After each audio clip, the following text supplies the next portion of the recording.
আলহামদুলিল্লাহ এই মুহূর্তে আমাদের 4B গাড়িটা বিক্রি হয়ে গেল। ডাবল ডিস্কটা আমি একটু দেখাই দিই। ডাবল ডিস্ক একদম চকচকা ফ্রেশ কন্ডিশন। তো গাড়িটা আমরা কোথায় বিক্রি করলাম এবং কত টাকা বিক্রি করলাম সব কিছু জানাবো ভিডিওর মাধ্যমে। তো ভাইদের সাথে একটু পরিচয় হই। ভাই একটু আগে আসেন। আসসালামু আলাইকুম। ওয়ালাইকুম আসসালাম। ভালো আছেন? হ্যাঁ ভাই ভালো আছি। ভাইয়ের নাম এবং পরিচয়টা দেন। আমার নাম মোহাম্মদ রাকিব হোসেন। জি। ঢাকা জিরানি বাজার। ঢাকা থেকে আসছেন আপনি? না, ঢাকা থেকে আসছি ভাই। অনেকজনের মুখে শুনছি আপনাদের ভিডিও, আবার নিজেও ভিডিও দেখছি, দেখার কারণে এলাকা এসেছি। তো ভাই গাড়িটা তো আপনার খুব পছন্দ হয়েছে না? পছন্দ মানে এটা আমারও পছন্দ, আমার সবার আগে আমাদের বড় ভাইয়ের পছন্দ। এই বড় ভাই আসসালামু আলাইকুম। ভালো আছেন আপনি? তো ভাইয়ের নাম এবং পরিচয়টা দেন। ভাই আমার নাম সাবিদুল। জি। আর বাসা জিরানি। ও আপনার কি হয়? ছোট ভাই আপনার কি হয়? আমার ছোট ভাই।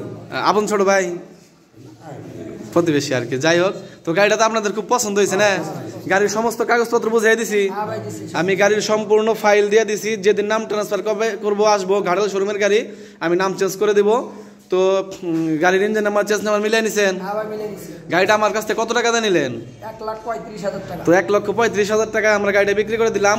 অনেক শোরুমে এই ফাইলটা রাখা দেয়, আমি কোনো ফাইলও রাখি না, কিছুই রাখি না, সম্পূর্ণ ফাইল বুঝিয়ে দিয়ে দিলাম। এবং আমি যেদিনকে ওনারা নাম চেঞ্জ করবে ওই দিন আসবে, ওই দিন আমি নাম চেঞ্জ করে দেবো ঘাটাল শোরুম থেকে। তো ঠিক আছে ভাই, ভালো থাকবেন আর গাড়ি দেখে শোনা চালাবেন। ঠিক আছে, আসসালামু আলাইকুম।